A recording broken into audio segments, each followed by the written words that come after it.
जुगो जुग अटल जहरा जहूर अते हाजरा हजूर। साहिब श्री गुरु ग्रंथ साहिब जी की पावन पवित्र हजूरी विच सुभाईमान परम सत्कार जो गुरु रूप खालसा साध संगत जीओ, वाहिगुरु जी की बख्शिश हुई है अमृत वेले गुरु के दर्शन दीदार करन दा अते गुरबाणी कीर्तन श्रवण करन दा सुभाग प्राप्त होया है। वडभागी हो आप। गुरु के पावन बचन ने वडभागी हर संगत पावे, भागहीन भ्रम चोटां खावे, बिन भागा सत संग न लभै, बिन संगत मैल भरीजे जीओ। असीं जो कुछ भी देखते हाँ, जो कुछ भी सुनते हाँ, जो कुछ भी करते हाँ, जो कुछ भी सोचते हाँ, वो साडे मन के उपर प्रभाव पाउंदा है। जो साडे मन ते प्रभाव पाएगा साडा सुभाव उह जिहा बनदा चलिया जाएगा। दुनिया के प्रभाव करके साडा सुभाव बन गया है। उस सुभाव नूं बदलण दे लई सानू सतगुरु जी ने सत संगत बख्शिश की, गुरबाणी की सिफत सलाह बख्शिश की है। बाहरी तौर पर धार्मिक कर्म मनुख बहुत करते ने, बहुत उत्तम गल है, पर गुरमत दे अंदर जो सत संगत की वडियाई है उहदे तुल होर कोई साधन नहीं है। गुरु के बचन ने कि पाठ पढ़ियो अर वेद, विचारियो निवल भ्यंगम साधे, पंच जना सो संग न छुटक्यो, अदक अहंग बुद्ध बाधे, प्यारे इन बिद मिल न जाई, मैं किए कर्म अनेका, हार परयो स्वामी के द्वारे दीजे बुद्ध विवेका। सतगुरु सच्चे पातशाह जी कहते कि इन विधियां दे राही असी परमात्मा तक पहुंच नहीं सकते। जिन्हें मर्जी कर्म को कर ली किते ने लोगों ने।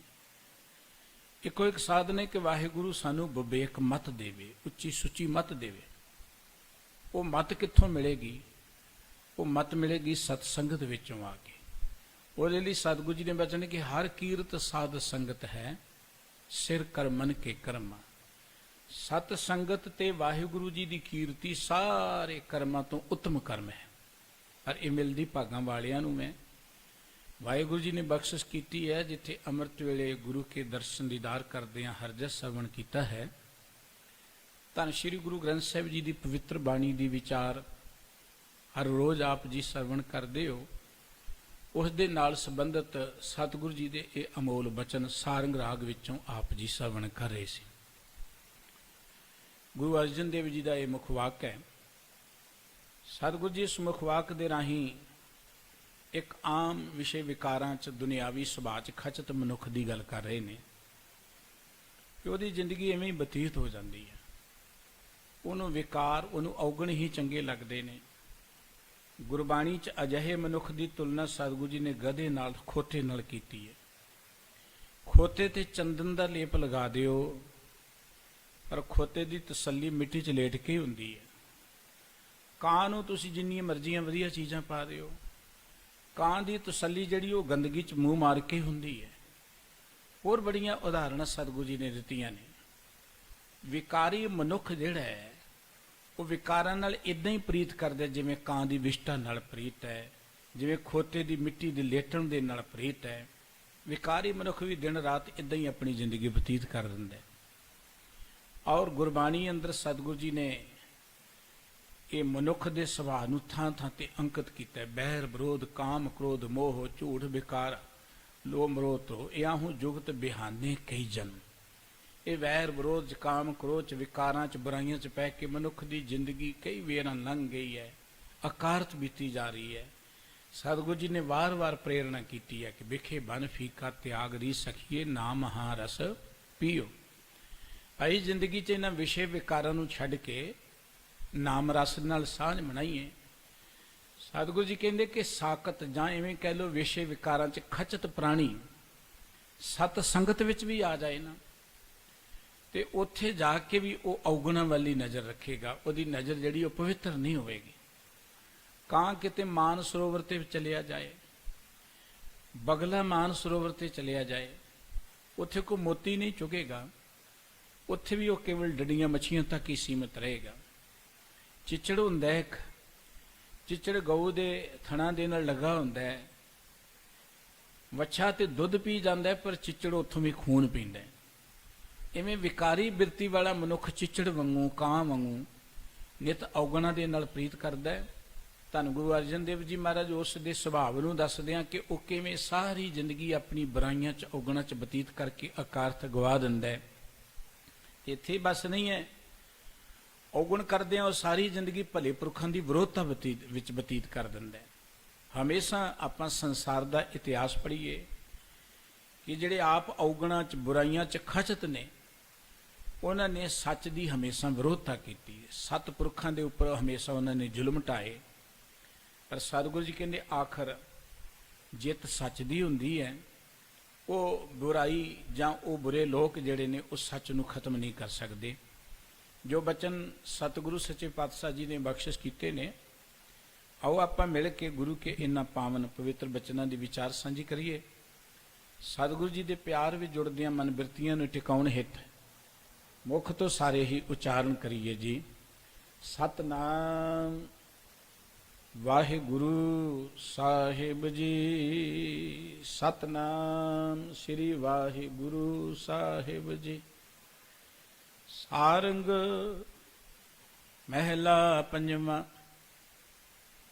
ਬਿਖਈ ਦਿਨ ਰੈਨ ਇਵਹੀ ਗੁਦਾਰੈ। ਧੰਨ ਗੁਰੂ ਅਰਜਨ ਦੇਵ ਜੀ ਮਹਾਰਾਜ ਦੇ ਇਹ ਪਵਿੱਤਰ ਬਚਨ ਗੁਰੂ ਗ੍ਰੰਥ ਸਾਹਿਬ ਜੀ ਦੇ ਪਾਵਨ ਅੰਕ 1205 ਤੇ ਸਾਰੰਗ ਰਾਗ ਵਿੱਚ ਅੰਕਿਤ ਨੇ। ਸਤਿਗੁਰੂ ਜੀ ਕਹਿੰਦੇ ਬਿਖਈ, ਬਿਖਈ ਦਾ ਅਰਥ ਹੈ ਵਿਕਾਰੀ ਜੀਵ, ਵਿਸ਼ੇ ਵਿਕਾਰਾਂ ਵਿੱਚ ਖਚਤ। ਦਿਨ ਰਹਿਣ ਇਹ ਵੀ ਹੀ ਗੁਜ਼ਾਰ ਹੈ, ਉਹਦਾ ਤੇ ਰਾਤ ਦਿਨ ਇਵੇਂ ਬਤੀਤ ਹੁੰਦਾ ਹੈ। ਸਤਿਗੁਰੂ ਜੀ ਨੇ ਅੱਗੇ ਉਹ ਸਾਰਾ ਉਹਦਾ ਜਿਉਣ ਦਾ ਜੋ ਢੰਗ ਹੈ, ਤਰੀਕਾ ਹੈ, ਉਹ ਬਿਆਨ ਕੀਤੀ ਕਿ ਕਿੱਦਾਂ ਜ਼ਿੰਦਗੀ ਬਤੀਤ ਕਰਦਾ ਹੈ। ਗੋਬਿੰਦ ਨਾ ਭਜੈ ਅਹੰਗ ਬੁੱਧ ਮਾਤਾ, ਜਨਮ ਜੂਵੈ ਜੋ ਹਾਰੈ। ਸਾਕਤ ਦੀ ਜ਼ਿੰਦਗੀ ਐਵੇਂ ਬਤੀਤ ਹੁੰਦੀ ਕਿ ਕਦੀ ਰੱਬ ਨੂੰ ਚੇਤੇ ਹੀ ਨਹੀਂ ਕਰਦਾ, ਉਹਨੂੰ ਪ੍ਰਮਾਤਮਾ ਦਾ ਨਾਮ ਚੇਤੇ ਹੀ ਨਹੀਂ ਹੁੰਦਾ। ਗੁਰੂ ਰਾਮਦਾਸ ਜੀ ਮਹਾਰਾਜ ਦਾ ਇੱਕ ਅੰਮ੍ਰਿਤ ਬਚਨ ਕਿ ਸਾਕਤ ਹਰ ਰਸ ਸਾਧ ਨ ਜਾਣਿਆ, ਤਿਨ ਅੰਤਰ ਹਉਮੈ ਕੰਡਾ ਹੈ।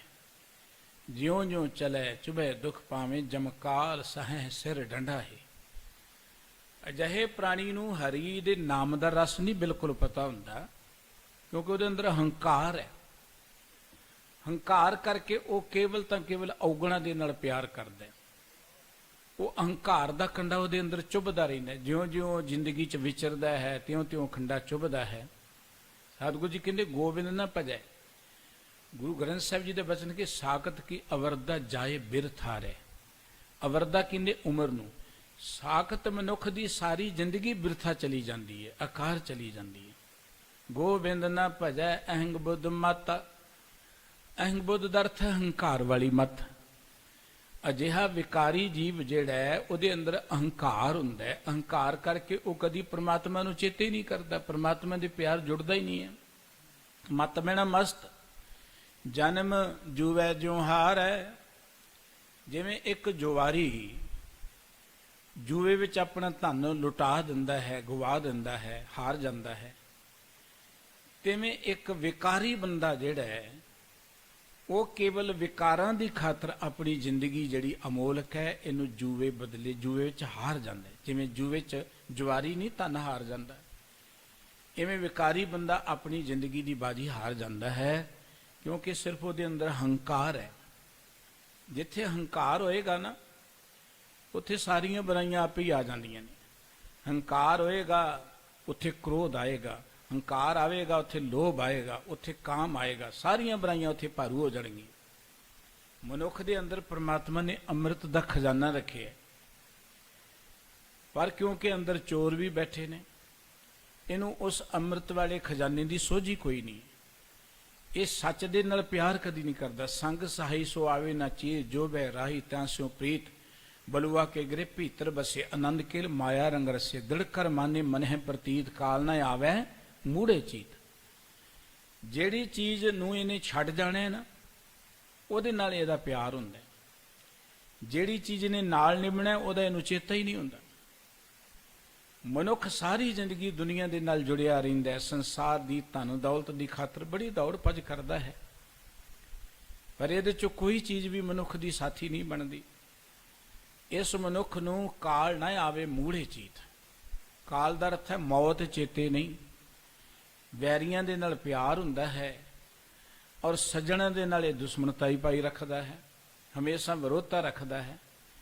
ਇਹਦੀ ਤਾਂ ਹਾਲਤ ਇਹ ਹੈ कि बलुआ के गिरे भीतर वसे आनंद किल माया रंग रसे दिल कर माने मने प्रतीत काल ना आवे मूड़े चीत। बलुआ कहते रेत नूं।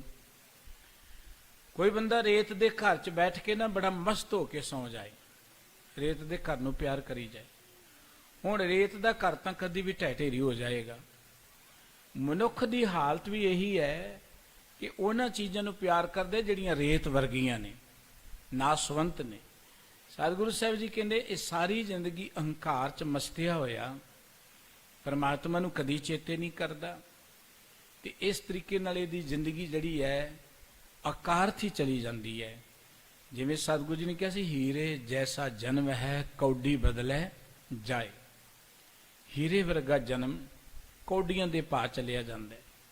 सतगुरु जी ने बचन के रहाओ नाम अमोला प्रीत न तिस स्यों पर निंदा हितकार है। परमात्मा का नाम जो अमोलक है। दरअसल किसी चीज़ की कीमत का मनुख नूं तां पता लगता जो उन्होंने ज्ञान होवे। हुण परमात्मा का नाम अमोलक है, इस गल का ज्ञान मनुख नूं थोड़ो है, हर मनुख नूं नहीं है, भागां वालियां नूं है। बाबा कबीर साहब जी ने मनुख की इस हालत नूं अपनी रचना च बयान करदे एक बचन किया, जिथे कहते कबीर एक अचंभो देखिया हीरा हाट बिकाए बनजन हारे बाहरा कौडी बदले जाए। कहते ने एक घुमियार सी ते घुमियार ने खोते रखे सन, खोतियां दे उपर इधर उधर माल ढोना उहदा काम सी। एक दिन किते घुमियार नूं लाल लभ पिया, लाल कीमती लाल बहुमुल्ला। हुण उहनूं उहदा ज्ञान नहीं सी, उहने देखिया बड़ा सोहना चमकदार पत्थर है। उहने उत्थों ही जिथों लभ्या ना रूड़ियां तो एक मैला जिहा कपड़ा चुक्या, ਉਹਦੇ 'ਚ बन के वो लीर जी दे नाल खोते दे गल 'ਚ उलटका दिता, क्योंकि उहनूं खोता ही प्यारा है। रात नूं जदों खोता तुरदा ते वो लाल जिहड़ा ना चमकदा है, बड़ा खुश हुंदा है। एक वेर किते उन्हें लोड़ पै गई, उन्हें दरिया तो पार जाना सी।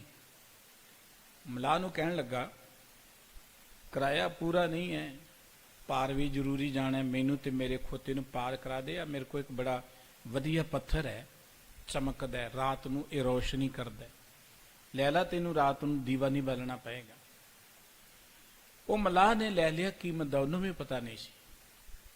उन्हें लैके एक बांस ना बन के उच्चा जिहा करता, रात नूं चमकदा दूरों नजर आउंदा, भी बड़ा खुश हुंदा। कीमत दा इहनूं भी पता नहीं है। कहंदे इहनूं किते सौदे पत्ते दी लोड़ पै गई।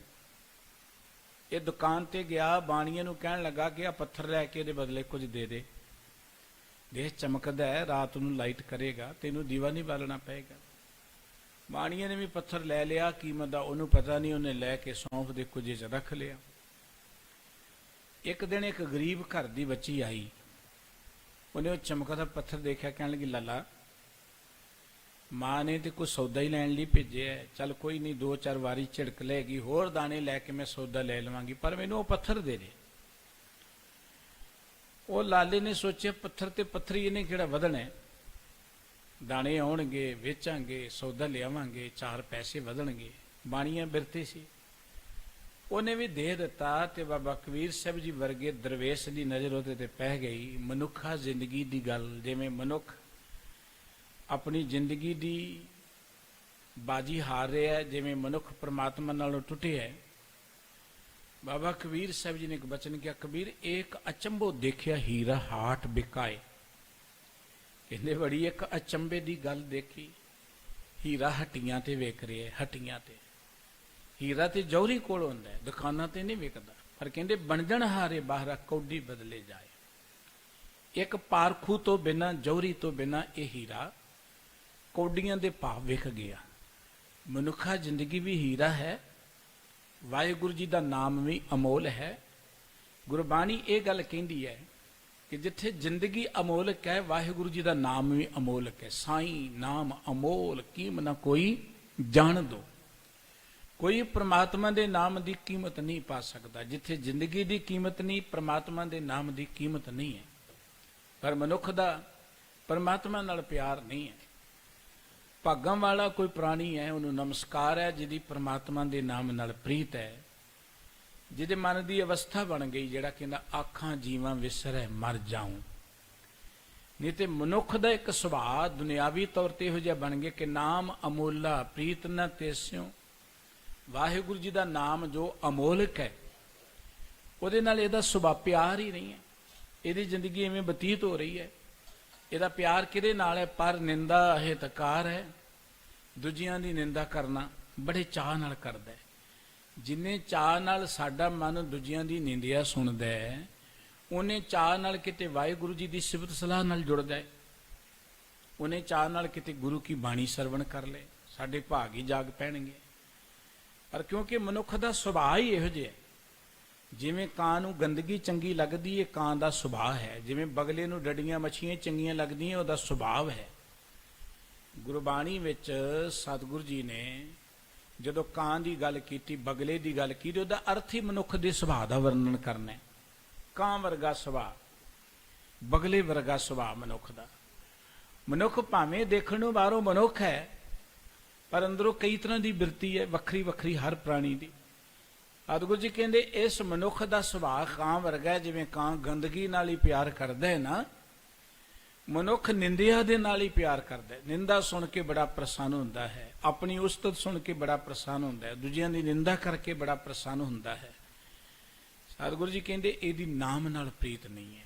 ਨਾਮ ਨੂੰ ਇਹ ਪਿਆਰ ਨਾਲ ਸੁਣਦਾ ਹੀ ਨਹੀਂ। ਇਹਦੀ ਹਾਲਤ ਇਹ ਹੈ ਕਿ ਛਾਪਰ ਬਾਂਧ ਸਵਾਰੈ ਤਿਰਣ ਕੋ, ਦੁਆਰੇ ਪਾਵਕ ਜਾਰੈ। ਛਾਪਰ ਮੈਣਾ ਛੰਨ, ਛਪਰੀ।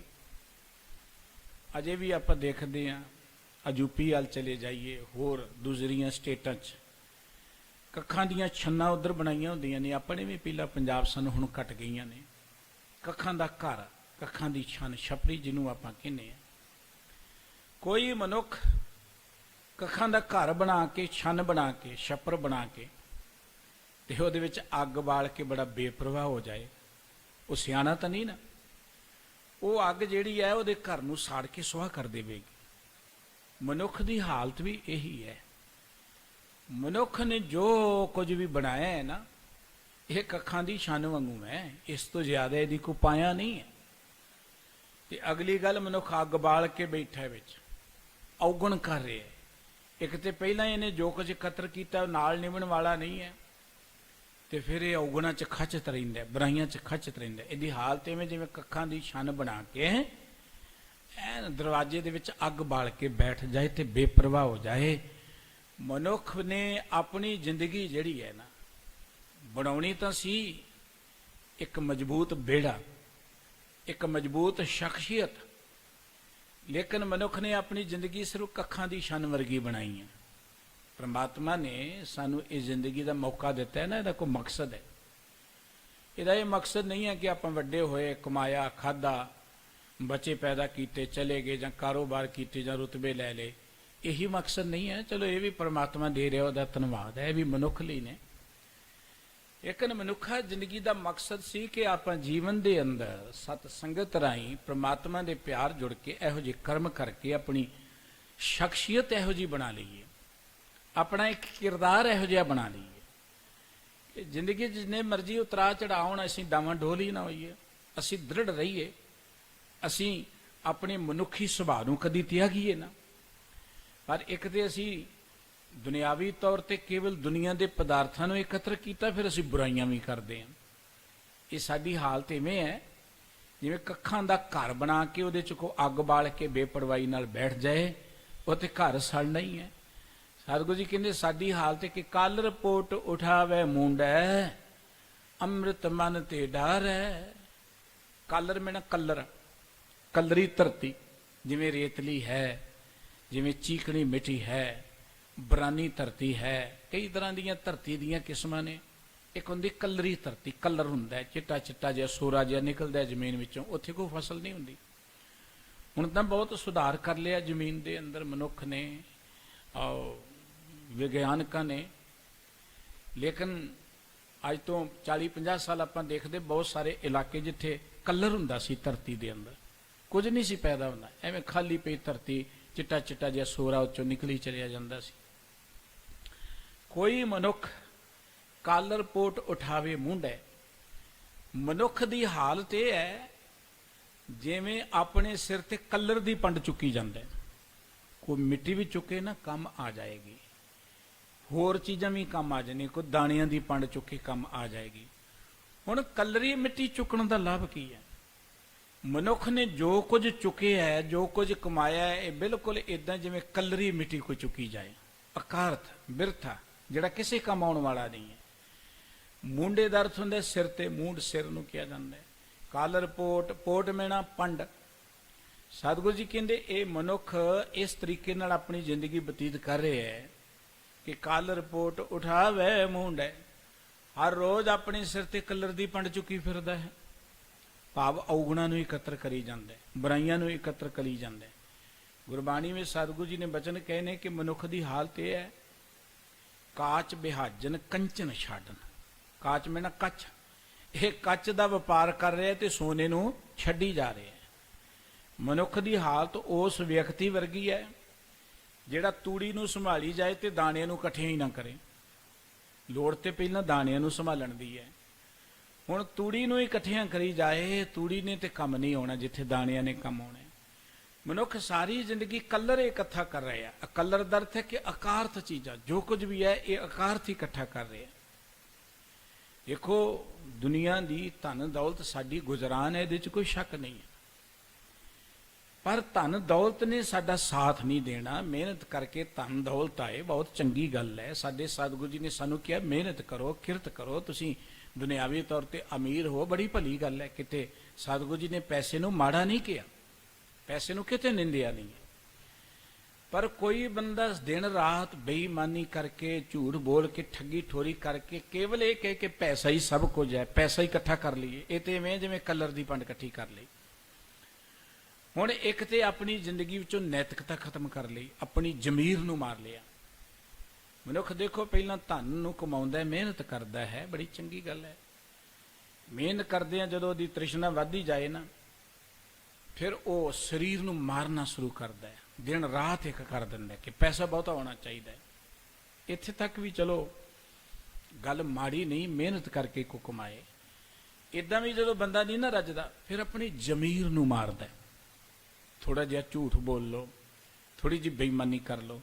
ਉਹ ਥੋੜੀ ਜਿਹੀ ਬੇਈਮਾਨੀ, ਥੋੜਾ ਜਿਹਾ ਝੂਠ ਹੀ ਜਿਹੜਾ ਹੈ ਨਾ, ਉਹ ਐਵੇਂ ਹੈ ਜਿਵੇਂ ਥੋੜੀ ਜਿਹੀ ਕਿਸੇ ਨੂੰ ਜ਼ਹਿਰ ਦੇ ਦਿਓ, ਉਹ ਥੋੜੀ ਜਿਹੀ ਜ਼ਹਿਰੀ ਘਾਤਕ ਹੋ ਜਾਂਦੀ। ਥੋੜਾ ਜਿਹਾ ਝੂਠ ਹੀ ਸਹਿਜੇ ਸਹਿਜੇ, ਅੱਜ ਥੋੜਾ ਬੋਲਿਆ, ਕੱਲ ਨੂੰ ਹੋਰ ਥੋੜਾ ਬੋਲਿਆ, ਬੋਲਦੇ ਬੋਲਦੇ ਬੰਦਾ ਝੂਠ ਤੇ ਹੀ ਆਧਾਰਿਤ ਹੋ ਜਾਂਦਾ। ਥੋੜੀ ਜਿਹੀ ਬੇਈਮਾਨੀ ਕੀਤੀ, ਫਿਰ ਬੰਦਾ ਸਹਿਜੇ ਸਹਿਜੇ ਬੇਈਮਾਨੀ ਤੇ ਆਧਾਰਿਤ ਹੋ ਜਾਂਦਾ।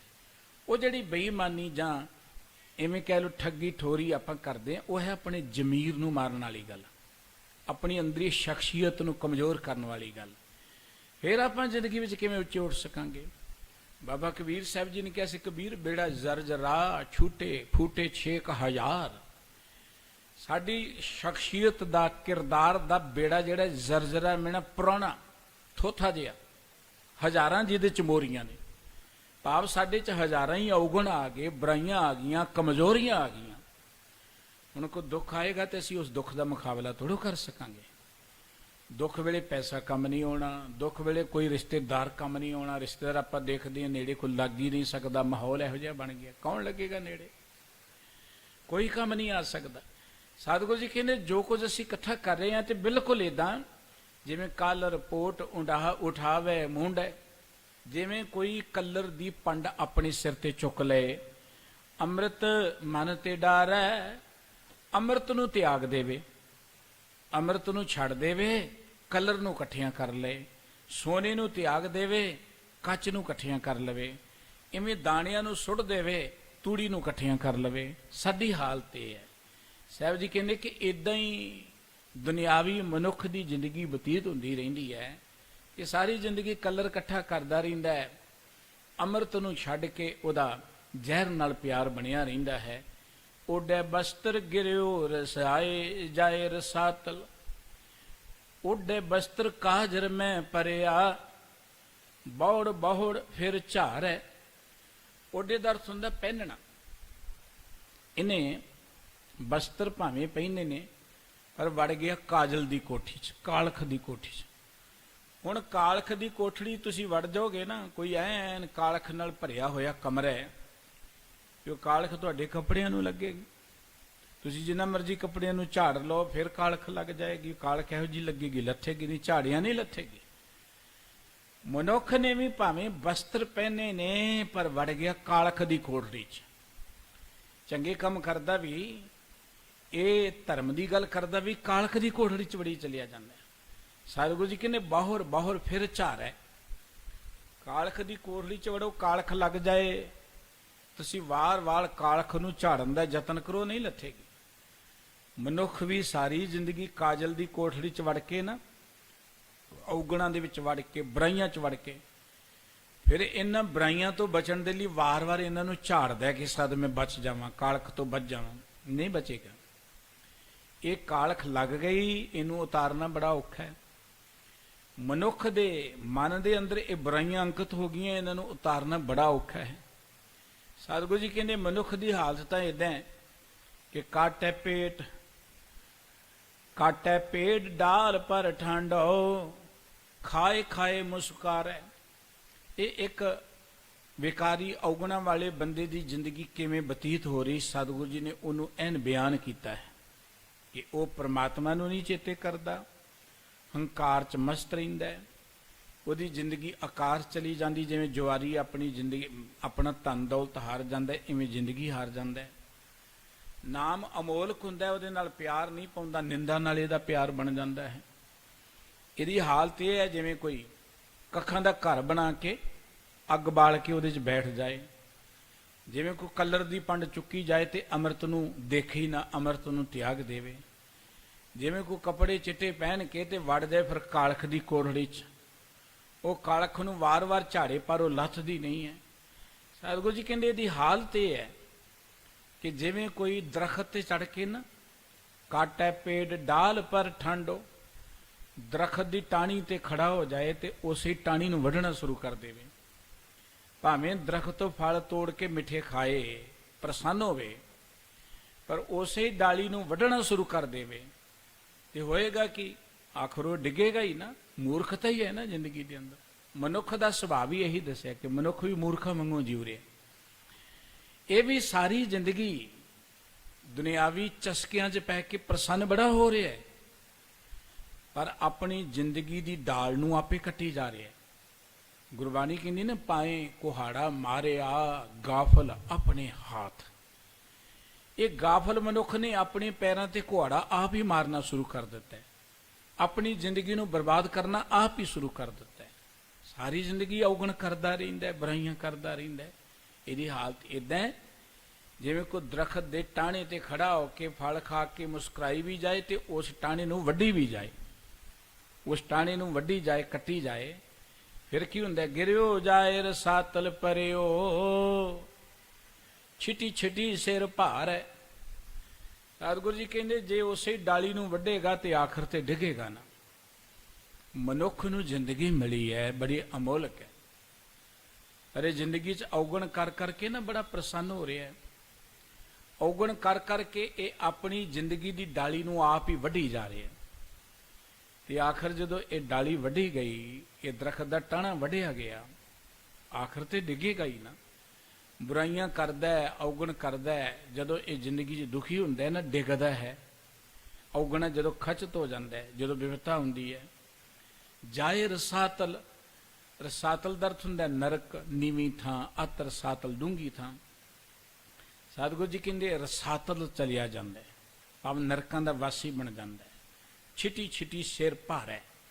ਛਿਟੀ ਛਿਟੀ ਦਾ ਅਰਥ ਇਹ ਹੈ ਕਿ ਸਿਰ ਪਰ ਨੇ ਜਦੋਂ ਡਿੱਗਦਾ ਹੈ ਨਾ, ਹੱਡੀਆਂ ਹੱਡੀਆਂ ਦੀਆਂ ਖਿਲਰ ਜਾਂਦੀਆਂ ਨੇ। ਭਾਵ ਇਹ ਹੈ ਕਿ ਦੁਖੀ ਹੋ ਜਾਂਦਾ ਹੈ, ਬਿਪਤਾਵਾਂ ਇਹਨੂੰ ਘੇਰ ਲੈਂਦੀਆਂ ਨੇ, ਕਿਉਂਕਿ ਇਹਨੇ ਸਾਰੀ ਜ਼ਿੰਦਗੀ ਆਪ ਹੀ ਆਪਣੀ ਡਾਲੀ ਨੂੰ ਵੱਢਿਆ। ਮਨੁੱਖਾ ਜ਼ਿੰਦਗੀ ਕਹਿ ਲਓ, ਇਹ ਜੀਵਨ ਜਿਹੜਾ ਹੈ ਇੱਕ ਉਸ ਦਰਖਤ ਦੀ ਨਿਆਈ ਹੈ ਜਿਹਦੇ ਤੋਂ ਅਸੀਂ ਜ਼ਿੰਦਗੀ ਦੇ ਫਲ ਨੂੰ ਮੰਨਣਾ, ਪਰ ਅਸੀਂ ਜ਼ਿੰਦਗੀ ਨੂੰ ਆਪ ਹੀ ਬਰਬਾਦ ਕਰਨਾ ਸ਼ੁਰੂ ਕਰ ਦਿੱਤਾ। ਹੀਰੇ ਜੈਸਾ ਜਨਮ ਜਿਹੜਾ ਅਸੀਂ ਕੌਡੀਆਂ ਦੇ ਭਾਅ ਅਕਾਰਥ ਕਰਨਾ ਸ਼ੁਰੂ ਕਰ ਦਿੱਤਾ। ਸਤਿਗੁਰੂ ਸਾਹਿਬ ਜੀ ਕਹਿੰਦੇ ਇਦਾਂ ਹੀ ਸਾਡੀ ਜ਼ਿੰਦਗੀ ਬਤੀਤ ਹੁੰਦੀ ਹੈ, ਵਿਕਾਰੀ ਜੀਵਾਂ ਦੀ ਦਿਨ ਰਾਤ ਜ਼ਿੰਦਗੀ ਇਵੇਂ ਬਤੀਤ ਹੁੰਦੀ ਹੈ। ਫਿਰ ਇਹ ਤਾਂ ਚੌਗਣ ਆ ਗਿਆ ਕਿ ਨਿਰਵੈਰੇ ਸੰਗ ਵੈਰ ਰਚਾਏ, ਪਹੁੰਚ ਨਾ ਸਕੇ ਗਵਾਰੇ। ਇਹਦਾ ਇੱਕ ਹੋਰ ਬੜਾ ਮਾੜਾ ਸੁਭਾਅ ਇਹ ਹੈ, ਨਿਰਵੈਰ ਲੋਕਾਂ ਦੇ ਨਾਲ ਇਹ ਵੈਰ ਕਰਦਾ। ਤੁਸੀਂ ਧਰਤੀ ਦਾ ਇਤਿਹਾਸ ਪੜ੍ਹ ਲਓ, ਜਿਹੜੇ ਆਪ ਬੁਰਾਈਆਂ 'ਚ ਖਚਤ ਨੇ, ਹੰਕਾਰੀ ਨੇ, ਵਿਕਾਰੀ ਨੇ, ਉਹ ਬਿਨਾਂ ਕਾਰਨ ਤੋਂ ਦੂਜੇ ਲੋਕਾਂ ਤੇ ਜ਼ੁਲਮ ਕਰੀ ਜਾਣਗੇ ਆਪਣੇ ਸਵਾਰਥ ਦੇ ਲਈ। ਆਪਣੇ ਕਰਮ ਕਰਦਿਆਂ ਅੰਦਰੋਂ ਉਹ ਕਮਜ਼ੋਰ ਹੋ ਜਾਂਦੇ ਨੇ, ਅੰਦਰੋਂ ਡਰ ਜਾਂਦੇ ਨੇ, ਤੇ ਇਹੋ ਜਿਹਾ ਬੰਦਾ ਡਰਿਆ ਹੋਇਆ ਨਾ ਲੋਕਾਂ ਨੂੰ ਡਰਾ ਕੇ ਰੱਖਣਾ ਚਾਹੁੰਦਾ, ਲੋਕਾਂ ਦੇ ਉੱਪਰ ਜ਼ੁਲਮ ਕਰਦਾ। ਮਤਾ ਸੋਚਣਾ ਕਿ ਦੂਜਿਆਂ ਤੇ ਜ਼ੋਰ ਜ਼ੁਲਮ ਕਰਨ ਵਾਲੇ ਕੋ ਬੜੇ ਬਹਾਦਰ ਨੇ। ਉਹ ਬਹਾਦਰ ਨਹੀਂ, ਉਹ ਅਤ ਦਰਜੇ ਦੇ ਬੁਜ਼ਦਿਲ ਹੁੰਦੇ ਨੇ, ਅਤ ਦਰਜੇ ਦੇ ਉਹ ਕਾਇਰ ਹੁੰਦੇ ਨੇ। ਕਾਰਨ ਇਹ ਕਿ ਆਪ ਉਹਨਾਂ ਨੇ ਔਗਣ ਇੰਨੇ ਕੁ ਕੀਤੇ ਹੁੰਦੇ ਨੇ, ਉਹਨਾਂ ਔਗਣਾਂ ਨੂੰ ਦਬਾਉਣ ਦੇ ਲਈ ਉਹ ਲੋਕਾਂ ਤੇ ਜ਼ੁਲਮ ਕਰਦੇ ਨੇ ਕਿ ਕਿਸੇ ਨੂੰ ਸਾਡੇ ਜ਼ੁਲਮਾਂ ਦਾ ਪਤਾ ਨਾ ਲੱਗ ਜਾਏ। ਔਰ ਆਪਾਂ ਦੇਖਦੇ ਹਾਂ ਜ਼ਿੰਦਗੀ ਦੇ ਸੰਸਾਰ ਦੇ ਅੰਦਰ ਵਿਕਾਰੀ ਲੋਕ ਵੀ ਰਹੇ ਨੇ, ਨਿਰੰਕਾਰੀ ਲੋਕ ਵੀ ਰਹੇ ਨੇ, ਸੱਚ ਦੀ ਗੱਲ ਕਰਨ ਵਾਲੇ ਵੀ ਹਮੇਸ਼ਾ ਰਹੇ ਨੇ ਤੇ ਹਮੇਸ਼ਾ ਰਹਿਣੇ ਨੇ।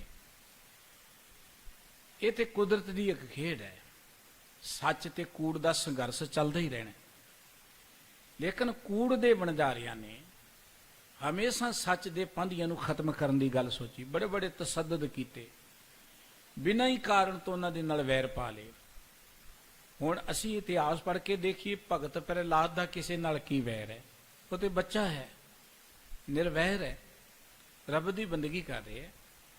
ਲੇਕਿਨ ਹਰਣਾਕਸ਼ ਬਿਨਾਂ ਕਾਰਨ ਤੋਂ ਉਹਦੇ ਨਾਲ ਵੈਰ ਕਰ ਰਿਹਾ। ਇਹ ਹਰਣਾਕਸ਼ ਤੇ ਪ੍ਰਹਿਲਾਦ ਕੋਈ ਇੱਕ ਯੁੱਗ 'ਚ ਹੀ ਨਹੀਂ ਹੋਏ ਜਾਂ ਹੋਏ ਤੇ ਖਤਮ ਹੋ ਗਏ।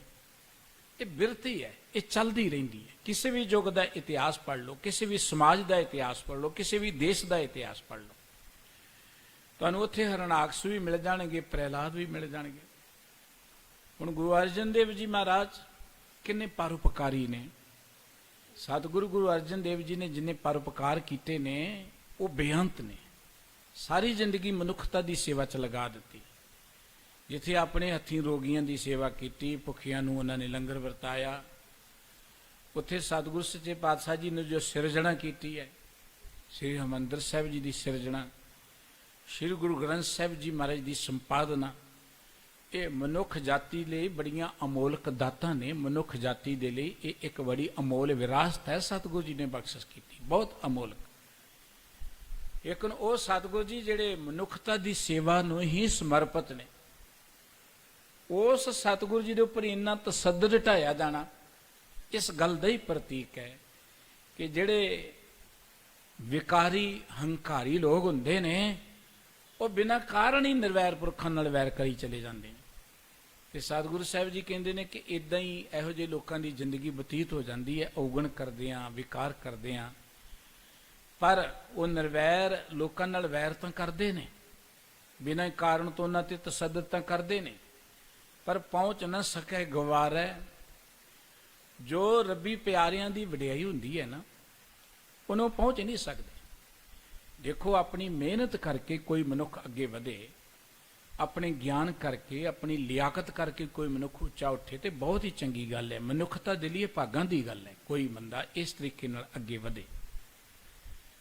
ਪਰ ਮਨੁੱਖ ਜ਼ਿੰਦਗੀ 'ਚ ਚੰਗੇ ਕੰਮ ਨਹੀਂ ਕਰਨਾ ਚਾਹੁੰਦਾ, ਮਿਹਨਤ ਨਹੀਂ ਕਰਨਾ ਚਾਹੁੰਦਾ, ਆਪਣੀ ਜ਼ਿੰਦਗੀ 'ਚ ਚੰਗਾ ਨਹੀਂ ਬਣਨਾ ਚਾਹੁੰਦਾ। ਉਹ ਬੁਰਾ ਰਹਿ ਕੇ ਸੋਚਦਾ ਹੈ ਕਿ ਮੇਰੇ ਉੱਪਰ ਇਦਾਂ ਹੀ ਧਰਮ ਦਾ ਲੇਬਲ ਲੱਗ ਜਾਏ ਨਾ ਕਿਤੇ। ਉਹ ਬੁਰੇ ਕੰਮ ਕਰਦਾ ਵੀ ਧਰਮੀ ਬਣਨਾ ਚਾਹੁੰਦਾ। ਉਹ ਔਗਣਾਂ 'ਚ, ਵਿਕਾਰਾਂ 'ਚ ਰਹਿ ਕੇ, ਜਾਂ ਇਵੇਂ ਕਹਿ ਲਓ ਅਯੋਗ ਤਰੀਕੇ ਦੇ ਨਾਲ ਜ਼ਿੰਦਗੀ ਦੇ ਉੱਪਰ ਉੱਚਾ ਉੱਠਣਾ ਚਾਹੁੰਦਾ। ਉੱਠਦੇ ਨੇ ਲੋਕ ਇਹੋ ਜਿਹੇ ਯਤਨਾਂ ਦੇ ਰਾਹੀਂ, ਬਹੁਤ ਨੇ। ਜਦੋਂ ਕਿਸੇ ਮੁਲਕ ਦੇ ਮੰਦੇ ਭਾਗ ਹੁੰਦੇ ਨੇ, ਕਿਸੇ ਕੌਮ ਦੇ, ਸਮਾਜ ਦੇ ਮੰਦੇ ਭਾਗ ਹੁੰਦੇ ਨੇ, ਜਿਵੇਂ ਕਹਿ ਲਓ ਮਾੜੇ ਦਿਨ ਆਏ ਹੁੰਦੇ ਨੇ, ਉਦੋਂ ਇਹੋ ਜਿਹੇ ਜਿਹੜੇ ਲੋਕ ਹੁੰਦੇ ਨਾ, ਅਯੋਗ ਤਰੀਕਿਆਂ ਦੇ ਰਾਹੀਂ ਵੱਡੇ ਰੁਤਬਿਆਂ ਤੇ ਕਾਬਜ ਹੋ ਜਾਂਦੇ ਨੇ ਤੇ ਉਹ ਮਨੁੱਖੀ ਸਮਾਜ ਨੂੰ ਬਰਬਾਦ ਕਰਨ ਲੱਗ ਪੈਂਦੇ ਨੇ, ਉਹ ਕਿਸੇ ਮੁਲਕ ਨੂੰ ਬਰਬਾਦ ਕਰਨ ਲੱਗ ਪੈਂਦੇ ਨੇ। ਅਕਸਰ ਇਹ ਹੁੰਦਾ ਰਹਿੰਦਾ ਤੇ ਹੋ ਰਿਹਾ। ਸਤਿਗੁਰੂ ਜੀ ਕਹਿੰਦੇ ਕਿ ਇਹੋ ਜਿਹੇ ਲੋਕ ਬਿਨਾਂ ਕਾਰਨ ਤੋਂ ਵੈਰ ਕਰਦੇ ਨੇ ਦੂਜਿਆਂ ਦੇ ਨਾਲ। ਪਰ ਇੱਕ ਗੱਲ ਹੈ, ਕੁਦਰਤ ਦਾ ਇੱਕ ਨਿਯਮ ਹੈ। ਸਤਿਗੁਰੂ ਜੀ ਨੇ ਕਿਹਾ ਸੀ, ਕੂੜ ਨਿਖੁੱਟੇ ਨਾਨਕਾ ਓੜਕ ਸੱਚ ਰਹੀ। ਕੂੜ ਆਖਰ ਖਤਮ ਹੋ ਜਾਂਦਾ ਹੈ, ਅਖੀਰ ਸੱਚ ਹੀ ਰਹਿੰਦਾ ਹੈ। ਸੱਚ ਨੂੰ ਕੋਈ ਖਤਮ ਨਹੀਂ ਕਰ ਸਕਦਾ। ਇਵੇਂ ਕਹਿ ਲਓ ਕਿ ਕਾਗਜ਼ ਦੇ ਫੁੱਲਾਂ ਚੋਂ ਖੁਸ਼ਬੂ ਨਹੀਂ ਆ ਸਕਦੀ, ਉਹ ਅਸਲੀ ਫੁੱਲਾਂ ਦੀ ਬਰਾਬਰਤਾ ਨਹੀਂ ਕਰ ਸਕਦੇ। ਰੇਤ ਦੀਆਂ ਕੰਧਾਂ ਉਸਾਰ ਕੇ ਤੁਸੀਂ ਮਹਲ ਨਹੀਂ ਬਣਾ ਸਕਦੇ।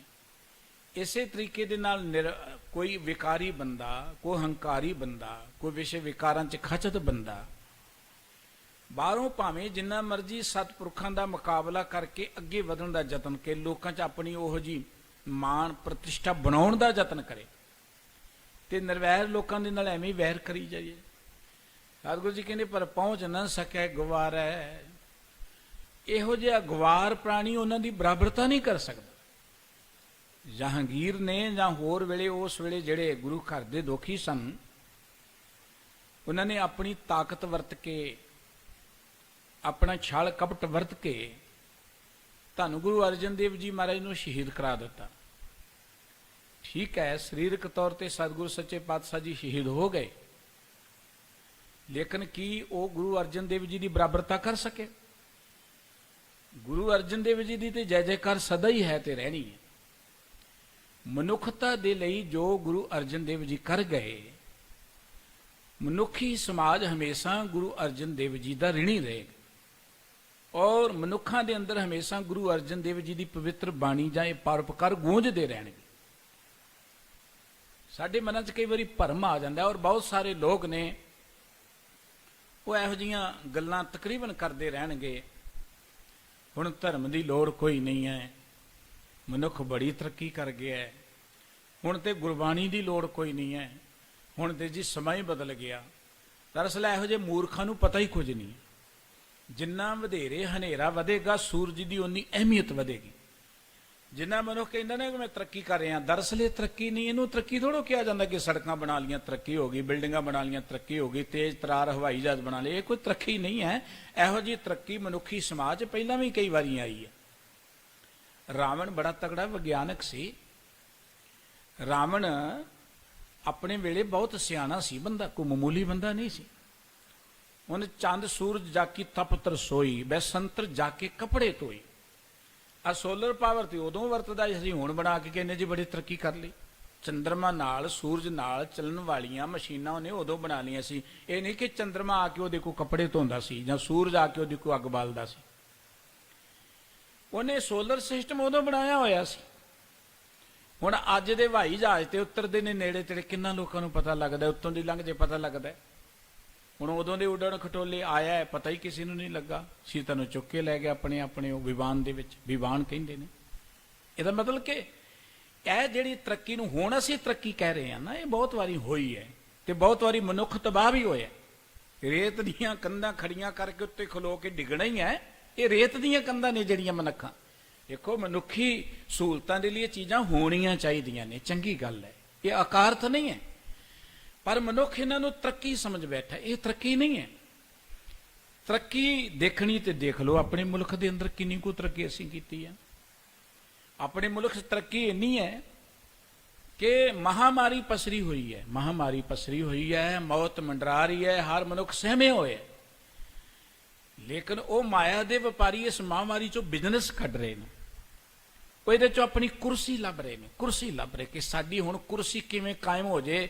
ਇਸ ਮਹਾਮਾਰੀ ਦਾ ਆਸਰਾ ਲੈ ਕੇ ਕੁਰਸੀ ਕਾਇਮ ਕਰ ਲਓ, ਵੋਟਾਂ ਕਾਇਮ ਕਰ ਲਓ, ਕਿਸੇ ਨੂੰ ਇਸ ਤਰੀਕੇ ਨਾਲ ਭਰਮਾ ਦਿਓ, ਰੋਟੀਆਂ ਖਵਾ ਕੇ ਕਿਸੇ ਨੂੰ ਇਹ ਕਰਕੇ ਭਰਮਾ ਦਿਓ। ਦੇਖੋ ਨਾ, ਇਹ ਤਰੱਕੀ ਕਰ ਲਈ ਕਿ ਸਾਡੇ ਚੋਂ ਨੈਤਿਕਤਾ ਖਤਮ ਹੋ ਗਈ। ਮੌਤ ਦੇ ਦਿਨਾਂ 'ਚ ਦੇਖੋ, ਮੜੀਆਂ ਦੇ ਵਿੱਚੋਂ ਲੋਕਾਂ ਨੇ ਵਪਾਰ ਲੱਭਣਾ ਸ਼ੁਰੂ ਕਰ ਦਿੱਤਾ। ਸ਼ਮਸ਼ਾਨ ਘਾਟਾਂ 'ਚੋਂ ਵਪਾਰ ਲੱਭਣਾ ਸ਼ੁਰੂ ਕਰਤਾ ਲੋਕਾਂ ਨੇ। ਉੱਥੋਂ ਲੋਕਾਂ ਨੇ ਆਪਣੀਆਂ ਰਾਜ ਗੱਦੀਆਂ ਲੱਭਣੀਆਂ ਸ਼ੁਰੂ ਕਰ ਦਿੱਤੀਆਂ। ਇਹ ਤਰੱਕੀ ਹੋ ਗਈ। ਮਨੁੱਖ ਇੰਨਾ ਕੁ ਤਰੱਕੀ ਕਰ ਗਿਆ ਕਿ ਨੈਤਿਕਤਾ ਤੇ ਪੱਖ ਤੋਂ ਇੰਨਾ ਗਰਕ ਗਿਆ ਕਿ ਪਸ਼ੂ ਪੰਛੀ ਵੀ ਇੰਨੇ ਗਰਕਦੇ ਨਹੀਂ ਹੈ ਜਿੰਨਾ ਮਨੁੱਖ ਗਰਕਿਆ। ਇਹ ਤਰੱਕੀ ਨਹੀਂ ਹੈ, ਇਹ ਮਨੁੱਖ ਰਸਾਤਲ 'ਚ ਚਲਿਆ ਗਿਆ, ਇਹ ਮਨੁੱਖ ਡਿੱਗ ਗਿਆ। जिस समाज विच कोई गरीब बंदा भुखा ही मरदा रहे उहदी कोई बात ना पुछे, वो काहदा समाज है? जिस समाज विच मेहनत मजदूरी करने वाले सड़कों ते डुलदे ने, कोई समाज है? उन्होंने तो समाज कहना ही नहीं बनाउंदा। इस करके एक बहुत वड्डा ये भरम साडे मनां अंदर है कि बड़ी तरक्की कर ली असीं 21वीं सदी च, इहदे नालों ते 18वीं सदी वधिया सी, पहलियां सदियां वधिया सन। लोकां दा प्यार तां सी आपस विच। हुण जिस समय ते कोई असीं अपणियां दे दुख विच शरीक ही नहीं बन सकदे, उन्हां दे मददगार ही नहीं बन सकदे, ये काहदी तरक्की है? हाँ, जो कुछ असीं बनाया है ये रेत दीयां कंधां ने, उन्हां नूं लिसका पुसका लिया सी रेत दीयां कंधां नूं। ते जो सतगुरु जी ने बयान कीता ना इत्थे, साडी हालत यह है कि असीं कखां दे घर बना के ते विच अग बाल के बैठे हुए हैं। साडी हालत यह है कि असीं कलर दे घर विच वड़ के, कालख दे घर च वड़ के, ते फिर असीं चाहुंदे कि सानूं कालख लगे ही ना, असीं यतन करदे कालख तो बच जाइए। साडी हालत यह है कि जिस दरखत ते असीं बैठे फल खा रहे, उस दरखत दीयां टाहणियां वड्डणियां शुरू कर दित्तियां ने। यही कुछ है ना। लोकां दे चुने होए नुमाइंदे लोकां ने चुने ने, और लोकां दे चुन सदका वो लग्जरी कारां च फिरदे ने, वधिया उन्हां नूं कोठियां मिलदियां ने, चंगियां सुख सहूलतां मिलदियां ने, ते लोकां नूं ही कुੱਟਦੇ ने।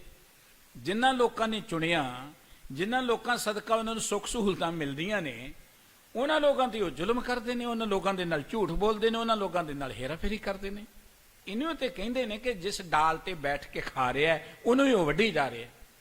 मनुख दा ये सुभाव है। सतगुरु साहिब जी कहंदे फिर निर्वैर संग वैर चाहे, बिना ही कारण तो दूजियां दे नाल वैर रखना, बिना कारण तो खोटी नीति वरती जानी। सतगुरु जी ने अखीर ते गल के, कहो नानक संतन का राखा पार ब्रह्म निरंकारे।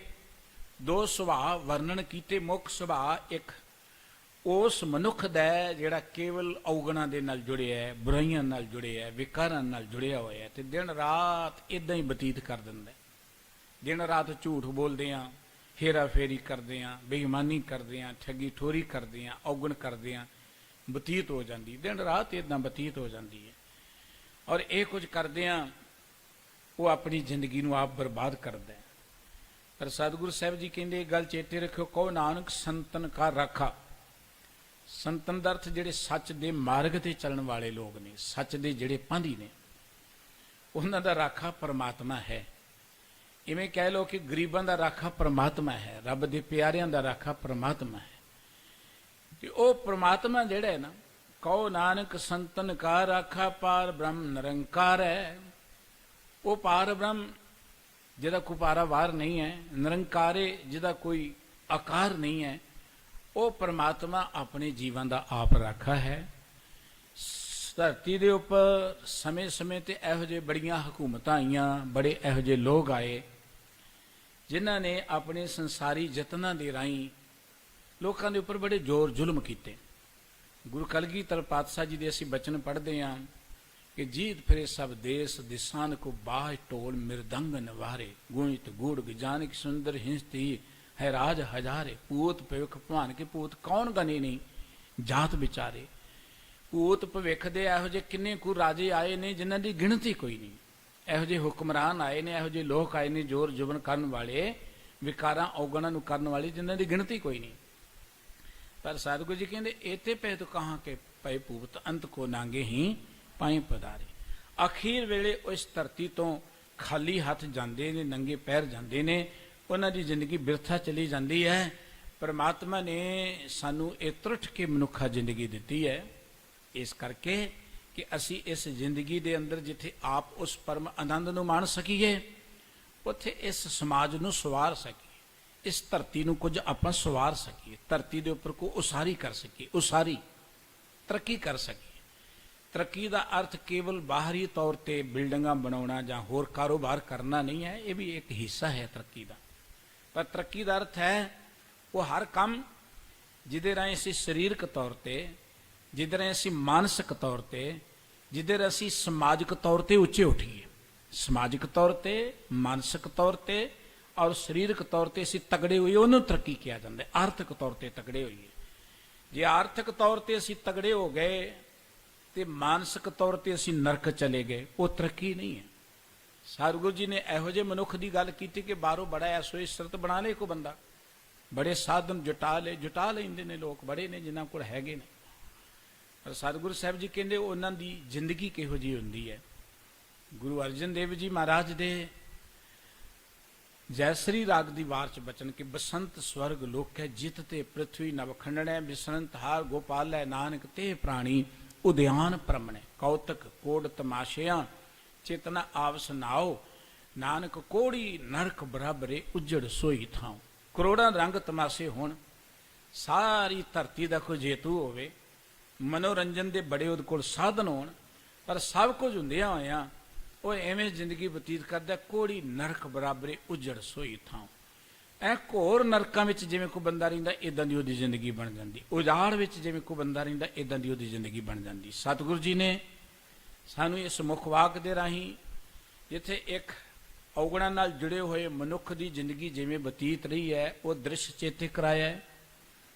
ਜਿਵੇਂ ਉਹ ਔਗਣਾਂ ਦਾ ਵਪਾਰੀ ਆਪਣੇ ਸਵਾਰਥ ਨੂੰ ਪੂਰੀਆਂ ਕਰਨ ਦੇ ਲਈ ਮਜਲੂਮਾਂ ਤੇ ਜ਼ੁਲਮ ਕਰਦਾ ਹੈ, ਬਿਨਾਂ ਕਾਰਨ ਲੋਕਾਂ ਦੇ ਨਾਲ ਵੈਰ ਰੱਖਦਾ ਹੈ, ਬਿਨਾਂ ਕਾਰਨ ਲੋਕਾਂ ਤੇ ਜ਼ੋਰ ਜ਼ੁਲਮ ਕਰਦਾ ਹੈ। ਆਪਾਂ ਦੇਖਦੇ ਹਾਂ ਆਪਣੇ ਮਹੱਲਾਂ ਦੀਆਂ ਕੰਧਾਂ ਨੂੰ ਸਿੱਧੀਆਂ ਕਰਨ ਦੇ ਲਈ ਪਤਾ ਨਹੀਂ ਗਰੀਬਾਂ ਦੀਆਂ ਕਿੰਨੀਆਂ ਕੋਈ ਛੰਨਾਂ ਢਾਹ ਦਿੱਤੀਆਂ ਜਾਂਦੀਆਂ ਨੇ। ਆਪਣੇ ਘਰ ਨੂੰ ਹਰਿਆਂ ਭਰਿਆਂ ਕਰਨ ਦੇ ਲਈ, ਆਪਣੇ ਬੱਚਿਆਂ ਨੂੰ ਪਾਲਣ ਦੇ ਲਈ ਕਿੰਨੀਆਂ ਕੁ ਉਹਦੀਆਂ ਬੱਚਿਆਂ ਦੀਆਂ ਜ਼ਿੰਦਗੀਆਂ ਬਰਬਾਦ ਕਰ ਦਿੰਦੇ ਨੇ ਲੋਕ। ਆਪਾਂ ਦੇਖਦੇ ਆਪਣੇ ਆਲੇ ਦੁਆਲੇ ਸਮਾਜ ਦੇ ਅੰਦਰ ਜੇ ਬੁਰਾਈਆਂ ਪਸਰਦੀਆਂ ਨੇ ਤੇ ਇਹਨਾਂ ਦੇ ਪਸਰਨ ਦਾ ਕੋਈ ਕਾਰਨ ਹੁੰਦਾ। ਇਹਨਾਂ ਦੇ ਪਸਰਨ ਦਾ ਕਾਰਨ ਇਹ ਹੈ ਕਿ ਉਹ ਲੋਕ ਜਿਹੜੇ ਸਿਰਫ ਮਾਇਆ ਦੇ ਵਪਾਰੀ ਨੇ, ਉਹ ਕਹਿੰਦੇ ਕਿ ਜੋਗ ਅਜੋਗ ਤਰੀਕੇ ਨਾਲ ਸਾਡੇ ਕੋਲ ਪੈਸਾ ਆਉਣਾ ਚਾਹੀਦਾ, ਭਾਵੇਂ ਨਸ਼ੇ ਵਿੱਚ ਕਿਉਂ ਨਾ ਆਏ, ਔਰ ਲੋਕਾਂ ਦੇ ਬੱਚੇ ਮਰਦੇ ਨੇ ਮਰੀ ਜਾਣ, ਕੋਈ ਗੱਲ ਨਹੀਂ ਹੈ। ਸਾਡੀਆਂ ਰਾਜਗੱਦੀਆਂ ਕਾਇਮ ਰਹਿਣੀਆਂ ਚਾਹੀਦੀਆਂ ਨੇ, ਸਾਡਾ ਜਿਹੜਾ ਹੈ ਧਨ ਦੌਲਤ ਬਲਦਾ ਰਹਿਣਾ ਚਾਹੀਦਾ ਹੈ। ਸਾਡੇ ਸਮਾਜ 'ਚ ਬਹੁਤ ਨੇ ਸਾਡੇ ਆਲੇ ਦੁਆਲੇ ਜਿਹੜੇ ਸਿਰਫ ਆਪਣੇ ਸਵਾਰਥ ਦੀ ਖਾਤਰ ਲੋਕਾਂ ਦੇ ਘਰਾਂ ਨੂੰ ਬਰਬਾਦ ਕਰਦੇ ਨੇ। ਪਰ ਗੁਰਬਾਣੀ ਨੇ ਇੱਕ ਗੱਲ ਕਹੀ ਹੈ ਕਿ ਦੇਖੋ ਭਾਈ, ਜੇ ਕਿਸੇ ਦੇ ਘਰ ਨੂੰ ਅੱਗ ਲੱਗੀ ਤੇ ਉਹ ਆਪਣੇ ਘਰ 'ਚ ਵੀ ਆਉਣੀ ਆਉਣੀ ਹੈ। ਮਤਾਂ ਸੋਚੀਏ ਕਿ ਗੁਆਂਢੀ ਦਾ ਘਰ ਬਰਬਾਦ ਕਰਦਾ ਤੇ ਅਸੀਂ ਬੜੇ ਪ੍ਰਸੰਨ ਰਵਾਂਗੇ, ਇਹ ਨਹੀਂ ਹੋ ਸਕਦਾ। ਜੇ ਗੁਆਂਢੀਆਂ ਦੇ ਘਰ 'ਚ ਅੱਗ ਲੱਗੀ ਤੇ ਉਹ ਸਾਡੇ ਘਰ ਨੂੰ ਵੀ ਸੇਕ ਜ਼ਰੂਰ ਆਏਗਾ। ਜੋ ਜ਼ਿੰਦਗੀ ਦਾ ਮਾਰਗ ਇਹ ਹੈ ਕਿ ਆਪ ਜੀਓ ਤੇ ਜੀਉਣ ਦਿਓ, ਸਰਬੱਤ ਦੇ ਭਲੇ ਲਈ ਵਿਚਰੋ। ਇਹ ਸਾਡੇ ਘਰ 'ਚ ਵਾਹਿਗੁਰੂ ਜੀ ਨੇ ਸਾਨੂੰ ਪ੍ਰਸੰਨਤਾ ਦਿੱਤੀ ਹੈ, ਸਾਨੂੰ ਖੁਸ਼ਹਾਲੀ ਦਿੱਤੀ ਹੈ। ਤੇ ਜੇ ਗੁਆਂਢੀ ਵੀ ਖੁਸ਼ਹਾਲ ਹੋਣਗੇ ਤੇ ਸਾਡੀ ਖੁਸ਼ਹਾਲੀ ਤਾਂ ਹੀ ਮੁਬਾਰਕ ਹੈ। ਇਹ ਨਹੀਂ ਕਿ ਗੁਆਂਢੀਆਂ ਦੀ ਖੁਸ਼ਹਾਲੀ ਨੂੰ ਖਤਮ ਕਰਕੇ ਅਸੀਂ ਖੁਸ਼ਹਾਲ ਹੋ ਜਾਵਾਂਗੇ, ਉਹ ਸਾਡੀ ਖੁਸ਼ਹਾਲੀ ਕਿਸੇ ਅਰਥ ਨਹੀਂ ਹੈ। ਸਾਨੂੰ ਸਤਿਗੁਰੂ ਜੀ ਨੇ ਮਾਰਗ ਦਿੱਤਾ ਹੈ ਸਰਬੱਤ ਦੇ ਭਲੇ ਦਾ ਮਾਰਗ, ਵੰਡ ਕੇ ਛਕਣ ਦਾ ਮਾਰਗ। ਸਤਿਗੁਰੂ ਜੀ ਕਹਿੰਦੇ ਪਰ ਵਿਕਾਰੀ ਬੰਦਾ ਇਦਾਂ ਹੀ ਜ਼ਿੰਦਗੀ ਬਤੀਤ ਕਰਦਾ ਹੈ ਕਿ ਉਹਨੂੰ ਰੱਬ ਕਦੀ ਚੇਤੇ ਨਹੀਂ ਹੁੰਦਾ, ਹੰਕਾਰ 'ਚ ਮਸਤ ਰਹਿੰਦਾ ਹੈ, ਨਾਮ ਨਾਲ ਉਹਦੀ ਪ੍ਰੀਤ ਨਹੀਂ ਹੁੰਦੀ, ਚੁਗਲੀ ਨਿੰਦਾ ਨਾਲ ਉਹਦਾ ਬੜਾ ਪਿਆਰ ਹੁੰਦਾ ਹੈ। ਉਹ ਤੇ ਆਪਣੀ ਜ਼ਿੰਦਗੀ 'ਚ ਇਹੋ ਜਿਹੇ ਕੰਮ ਕਰਦਾ ਜਿਵੇਂ ਕੋਈ ਕੱਖਾਂ ਦੀ ਛੰਨ ਬਣਾਏ ਤੇ ਵਿੱਚ ਅੱਗ ਬਾਲ ਦੇ। ਭਾਵ ਸਾਡੇ ਜਿੰਨੇ ਕੰਮ ਨੇ ਇਹ ਸਿਰਫ ਇਦਾਂ ਦੇ ਨੇ ਜਿਵੇਂ ਅਸੀਂ ਕੱਖਾਂ ਦਾ ਹੀ ਘਰ ਬਣਾ ਰਹੇ ਹਾਂ, ਤੇ ਫਿਰ ਸਾਡੀ ਕਰਨੀ ਇਹੋ ਜਿਹੀ ਕਿ ਇਵੇਂ ਹੈ ਜਿਵੇਂ ਵਿੱਚ ਅੱਗ ਬਾਲਦੇ ਹਾਂ। ਸਤਿਗੁਰੂ ਸਾਹਿਬ ਜੀ ਕਹਿੰਦੇ ਸਾਡੀ ਹਾਲਤ ਇਹ ਹੈ ਕਿ ਕਾਜਲ ਦੀ ਕੋਠੜੀ 'ਚ ਵੜ ਕੇ ਹੁਣ ਕਾਲਖ ਲੱਗਦੀ, ਹੁਣ ਅਸੀਂ ਝਾੜਨਾ ਚਾਹੁੰਦੇ, ਬਚਣਾ ਚਾਹੁੰਦੇ, ਨਹੀਂ ਬਚ ਸਕਦੇ। ਸਾਡੀ ਹਾਲਤ ਇਹ ਹੈ ਕਿ ਅਸੀਂ ਉਸ ਮਨੁੱਖ ਵਰਗੇ ਜਿਹੜਾ ਡਾਲ ਤੇ ਖਲੋ ਕੇ ਫਲ ਵੀ ਤੋੜ ਕੇ ਖਾਈ ਜਾਏ ਤੇ ਡਾਲੀ ਨੂੰ ਵੀ ਵੱਢੀ ਜਾਏ, ਆਖਰ ਤੇ ਡਿੱਗੇਗਾ ਹੀ ਨਾ। ਇਹ ਕੁਦਰਤ ਦਾ ਨਿਯਮ ਹੈ। ਆਖਰ ਜੇ ਅਸੀਂ ਬੁਰਾਈਆਂ ਹੀ ਕਰਦੇ ਰਹੇ, ਔਗਣ ਕਰਦੇ ਰਹੇ, ਤੇ ਜ਼ਿੰਦਗੀ ਅੰਦਰ ਅਸੀਂ ਦੁੱਖਾਂ ਦੇ ਵਿੱਚ ਡਿੱਗਾਂਗੇ, ਸਾਨੂੰ ਕੋਈ ਬਚਾ ਨਹੀਂ ਸਕਦਾ। ਬਿਨਾਂ ਕਾਰਨ ਤੋਂ ਕਿਸੇ ਨਾਲ ਵੈਰ ਕਰਾਂਗੇ, ਅਸੀਂ ਕਿਸੇ ਦਾ ਕੁਝ ਨਹੀਂ ਵਿਗਾੜ ਸਕਦੇ। ਜਦੋਂ ਅਸੀਂ ਕਿਸੇ ਦਾ ਬੁਰਾ ਚਿਤਵਦੇ ਹਾਂ ਨਾ, ਦੇਖੋ ਗੁਰਬਾਣੀ ਨੇ ਸਾਨੂੰ ਇੱਕ ਬੜਾ ਸੋਹਣਾ ਨੁਕਤਾ ਦਿੱਤਾ ਹੈ ਜ਼ਿੰਦਗੀ ਅੰਦਰ ਸੁਖੀ ਹੋਣ ਦਾ। ਪਰ ਕਾ ਬੁਰਾ ਨਾ ਰੱਖੋ ਚੀਤ, ਤੁਮ ਕੋ ਦੁੱਖ ਨਹੀਂ ਭਾਈ ਮੀਤ। ਜੋ ਕੁਝ ਅਸੀਂ ਕਿਸੇ ਨੂੰ ਦੇਵਾਂਗੇ ਉਹੀ ਕੁਝ ਮਿਲਣਾ ਹੈ। ਕੁਦਰਤ ਦਾ ਇੱਕ ਨਿਯਮ ਹੈ, ਦਿੱਤਾ ਲਈਏ ਆਪਣਾ, ਅਣ ਦਿੱਤਾ ਕਿਛ ਹੱਥ ਨਾ ਆਵੇ। ਜੋ ਕੁਝ ਅਸੀਂ ਕਿਸੇ ਨੂੰ ਦੇਵਾਂਗੇ ਉਹੀ ਕੁਝ ਸਾਨੂੰ ਮਿਲਣਾ ਹੈ। ਦੂਜਿਆਂ ਦੇ ਪ੍ਰਤੀ ਅਸੀਂ ਬੁਰੀ ਭਾਵਨਾ ਰੱਖਾਂਗੇ ਤੇ ਉਹ ਸਾਡਾ ਕਦੀ ਕੋਈ ਭਲਾ ਨਹੀਂ ਸੋਚੇਗਾ। ਦੂਜਿਆਂ ਦਾ ਅਸੀਂ ਦਿਲ ਦਿਖਾਵਾਂਗੇ ਤੇ ਸਾਨੂੰ ਖੁਸ਼ੀ ਕਿਤੇ ਨਹੀਂ ਮਿਲੇਗੀ। ਜੇ ਅਸੀਂ ਖੁਸ਼ੀ ਚਾਹੁੰਦੇ ਤੇ ਖੁਸ਼ੀਆਂ ਵੰਡੀਏ, ਜੇ ਅਸੀਂ ਆਪਣਾ ਭਲਾ ਚਾਹੁੰਦੇ ਤੇ ਅਸੀਂ ਦੂਜਿਆਂ ਦੇ ਭਲੇ ਦੀ ਗੱਲ ਕਰੀਏ। ਜੇ ਜ਼ਿੰਦਗੀ 'ਚ ਅਸੀਂ ਖੁਸ਼ਹਾਲੀ ਚਾਹੁੰਦੇ ਤੇ ਲੋਕਾਂ ਨੂੰ ਖੁਸ਼ਹਾਲ ਕਰਨ ਦੇ ਲਈ ਆਪਾਂ ਯਤਨ ਕਰੀਏ। ਸਤਿਗੁਰੂ ਸਾਹਿਬ ਜੀ ਕਹਿੰਦੇ ਨੇ ਕਿ ਜਿੱਥੋਂ ਤੱਕ ਗੱਲ ਹੈ ਵਿਕਾਰੀ ਬੰਦੇ ਦੀ, ਉਹ ਸਾਰੀ ਜ਼ਿੰਦਗੀ ਆਪਣੀ ਐਵੇਂ ਬਤੀਤ ਕਰ ਦਿੰਦਾ ਹੈ। ਪਰ ਕਉ ਨਾਨਕ ਸੰਤਨ ਕਾ ਰਾਖਾ ਪਾਰ ਬ੍ਰਹਮ ਨਿਰੰਕਾਰ। ਇਹ ਭਾਈ ਪਰਮਾਤਮਾ ਆਪਣੇ ਪਿਆਰਿਆਂ ਦਾ ਰਾਖਾ ਆਪ ਹੈ। ਔਰ ਪਰਮਾਤਮਾ ਦਾ ਆਪਣੇ ਪਿਆਰਿਆਂ ਦੇ ਨਾਲ ਇੰਨਾ ਪਿਆਰ ਹੈ, ਸੰਤਨ ਦੁਖ ਪਾਏ ਤੇ ਦੁਖੀ, ਸੁਖ ਪਾਏ ਸਾਧਨ ਕੇ ਸੁਖੀ। ਰੱਬ ਦੇ ਪਿਆਰਿਆਂ ਨੂੰ ਦੁੱਖ ਮਿਲੇ ਤੇ ਇਹ ਦੁੱਖ ਰੱਬ ਨੂੰ ਮਹਿਸੂਸ ਹੁੰਦਾ ਹੈ, ਰੱਬ ਦੇ ਪਿਆਰਿਆਂ ਨੂੰ ਸੁਖ ਮਿਲੇ ਤੇ ਸੁਖ ਪਰਮਾਤਮਾ ਨੂੰ ਪਹੁੰਚਦਾ ਹੈ। ਧੰਨ ਗੁਰੂ ਅਰਜਨ ਦੇਵ ਜੀ ਮਹਾਰਾਜ ਨੇ ਜਿੱਥੇ ਇੱਕ ਵਿਕਾਰੀ ਮਨੁੱਖ ਦੀ ਜ਼ਿੰਦਗੀ ਜਿਵੇਂ ਅਕਾਰਥ ਜਾ ਰਹੀ ਹੈ, ਉਹਦੇ ਪ੍ਰਥਾਏ ਸਾਨੂੰ ਸੋਝੀ ਦਿੰਦਿਆਂ ਸਾਨੂੰ ਇਹ ਗਿਆਨ ਦਿੱਤਾ ਹੈ ਕਿ ਆਪਾਂ ਸੱਚ ਦੇ ਪਾਂਧੀ ਬਣੀਏ। ਸੱਚ ਦੇ ਪਾਂਧੀ ਬਣਾਂਗੇ, ਪਰਮਾਤਮਾ ਸਾਡਾ ਰਖਵਾਲਾ ਬਣ ਜਾਏਗਾ। ਪਰਮਾਤਮਾ ਹਮੇਸ਼ਾ ਹੀ ਸੱਚ ਦਾ ਸਾਥ ਦਿੰਦਾ ਹੈ, ਸੱਚ ਨੂੰ ਕਦੀ ਆਂਚ ਨਹੀਂ ਆਉਂਦੀ। ਕੂੜ ਨਿਖੁੱਟੇ ਨਾਨਕਾ ਓੜਕ ਸੱਚ ਰਹੀ। ਸੱਚ ਜਿਹੜਾ ਹੈ ਉਹ ਸਦਾ ਕਾਇਮ ਰਹਿੰਦਾ ਹੈ। ਸਤਿਗੁਰੂ ਜੀ ਨੇ ਅੰਮ੍ਰਿਤਮਈ ਬਾਣੀ ਰਾਹੀਂ ਵਾਰ-ਵਾਰ ਸਾਨੂੰ ਸੱਚ ਨਾਲ ਜੁੜਨ ਦੇ ਲਈ, ਸਤ ਸੰਗਤ ਨਾਲ ਜੁੜਨ ਦੇ ਲਈ, ਜ਼ਿੰਦਗੀ ਅੰਦਰ ਸੱਚ ਦੇ ਮਾਰਗ 'ਤੇ ਚੱਲਣ ਦੀ ਪ੍ਰੇਰਨਾ ਕੀਤੀ ਹੈ। ਗੁਰਬਾਣੀ ਕਹਿੰਦੀ ਹੈ, ਦੇਖੋ ਵਿਕਾਰੀ ਬੰਦੇ, ਔਗਣਾ ਵਾਲੇ ਬੰਦੇ, ਬੁਰਾਈਆਂ, ਦੁਸ਼ਟ, ਚੋਰ ਬੰਦੇ ਬੜੇ ਧਰਤੀ ਤੇ ਹੋਏ ਨੇ, ਔਰ ਜਿਨ੍ਹਾਂ ਨੇ ਆਪਣੇ ਸਮੇਂ ਦੇ ਵਿੱਚ ਆਪਣੇ ਡਾਂਗ ਦੇ, ਆਪਣੇ ਧਨ ਦੇ ਜ਼ੋਰ ਦੇ ਨਾਲ ਲੋਕਾਂ ਪਾਸੋਂ ਵਾਵਾ ਲਈ ਹੁੰਦੀ ਹੈ, ਲੈ ਵੀ ਰਹੇ ਨੇ। ਪਰ ਇਹ ਗੱਲ ਚੇਤੇ ਰੱਖਣਾ, ਉਹਨਾਂ ਦੀ ਵਾਵਾ ਸਦਾ ਕਾਇਮ ਨਹੀਂ ਰਹਿੰਦੀ। ਗੁਰੂ ਅਰਜਨ ਦੇਵ ਜੀ ਦਾ ਇੱਕ ਪਵਿੱਤਰ ਬਚਨ ਕਿ ਸੱਚਾ ਮਾਰਗ ਚੱਲਦਿਆਂ ਉਸਤਤ ਕਰੇ ਜਹਾਨ। ਜੇ ਤੁਸੀਂ ਸੱਚ ਦੇ ਮਾਰਗ ਤੇ ਚੱਲੋਗੇ, ਸਾਰੀ ਦੁਨੀਆ ਹੀ ਤੁਹਾਡੀ ਉਸਤਤ ਕਰੇਗੀ।